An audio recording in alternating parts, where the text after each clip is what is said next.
I am the Highland scribe Cheryl L. Hudson, storyteller. I am about to begin. Are you ready?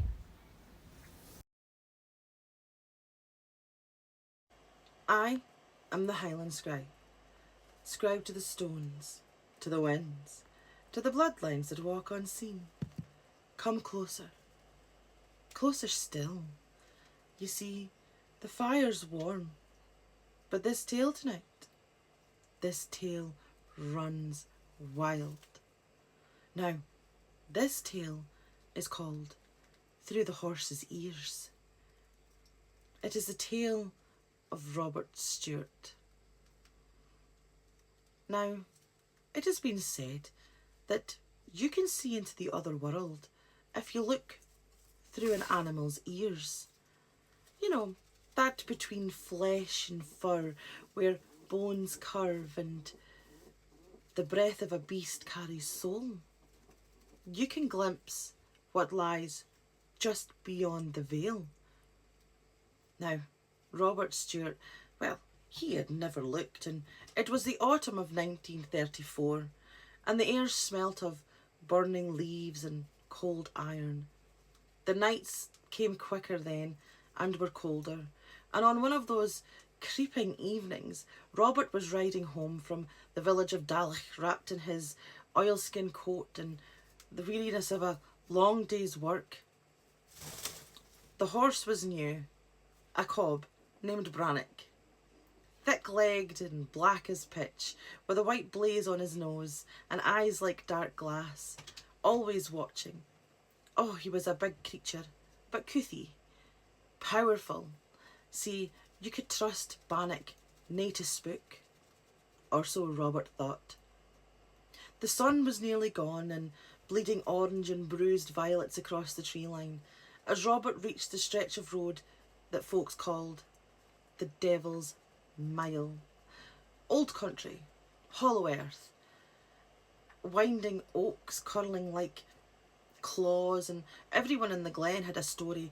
Women walking in the air and lanterns floating without hands, hoofs heard when no a beast walked. Robert paid them no mind. Still, he carried his grandfather's King James in one coat pocket, and it was soft and frayed with thumbed corners, and in the other a sprig of rowan tied with reed thread, the old charm against spirits, for respect, no belief. Although that night he'd been needing both to save him. You see, it began with the wind. One minute it was still, no a leaf stirred. The next, well, the trees hissed like serpents. Brannock reared, his eyes wide, ears pricking back as though some invisible hand had clawed at his spine. Easy, boy, Robert whispered, patting the damp mane. The horse settled, but then did something that Robert had never seen before. He tilted his head and flicked both ears forward, framing the narrow road ahead like a tunnel.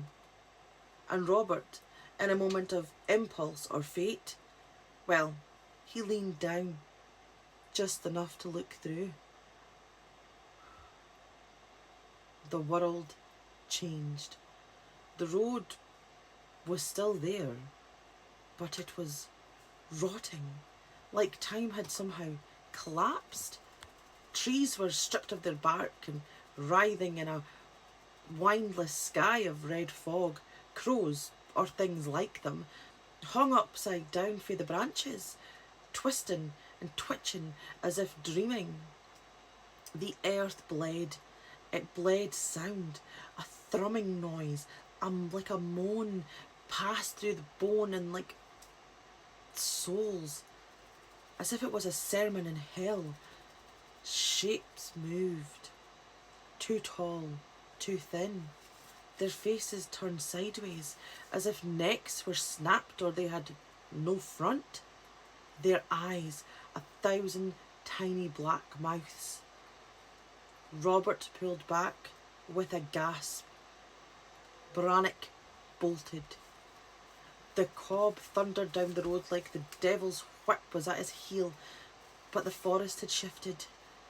Each turn returned him to the same patch of rot over and over again. The same crooked tree with the iron hook hanging from its limb. The same pool of water that reflected the sky with no stars. He was trapped. Then came the whispers. Not words. Names.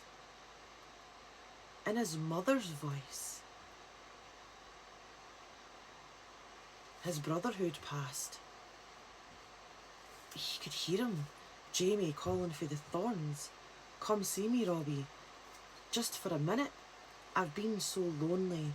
Their voices echoed behind the trees that bent towards him, branches like open arms. Robert just shouted, "You're dead." And they laughed. That's when the first one stepped out. It wore his face, wore his eyes, wore his fear like a jacket. But it wasn't him. Its hands were too long, fingers were bent the wrong way, and its smile touched its ears. Brannock reared. The thing lunged. Robert didn't think. He reached into his coat, not for the Bible, for the rowan. He gripped it and shouted a word his grandmother used when casting out illnesses, and he told it to be gone.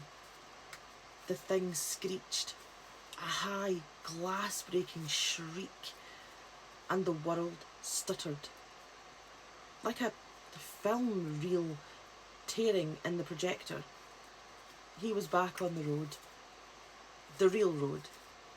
Except, was it? As he looked, the stars above seemed wrong. No constellations. The moon was blood-coloured and cracked. Brannock trembled.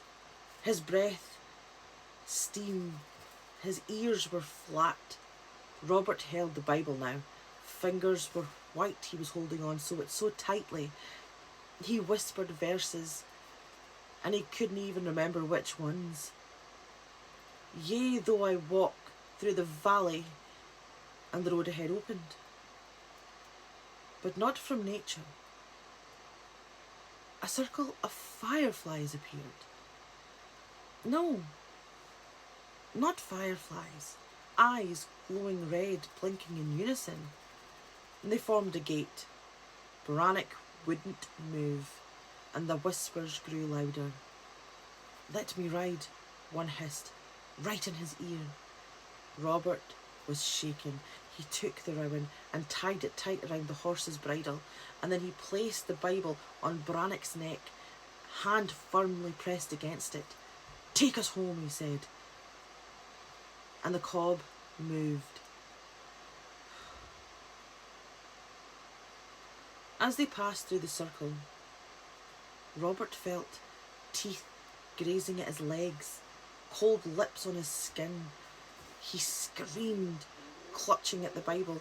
Something tried to climb into him, a wet thing, a shadow with fingers, and was burned by the touch of the holy paper and the red threaded rowan. It shrieked and vanished. Then came light. Morning. Real light. Robert collapsed outside his own gate, half mad, soaked in sweat and blood that wasn't his. The rowan in his hand,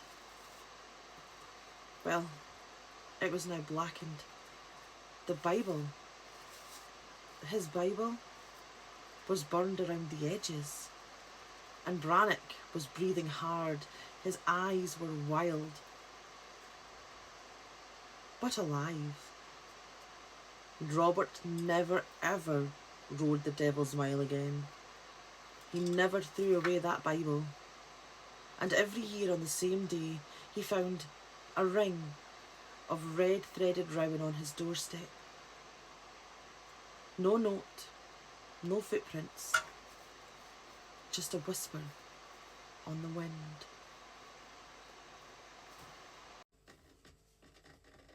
Dinna look again, Robert Stewart. No even once. And to this day, we say, never look through an animal's ears. Unless, of course, you're ready to see something that never stops keeking back at you. I am the Highland Scribe. Scribe to the stones, to the winds, to the bloodlines that walk unseen, and until the fire lights again, sleep tight, wanderers.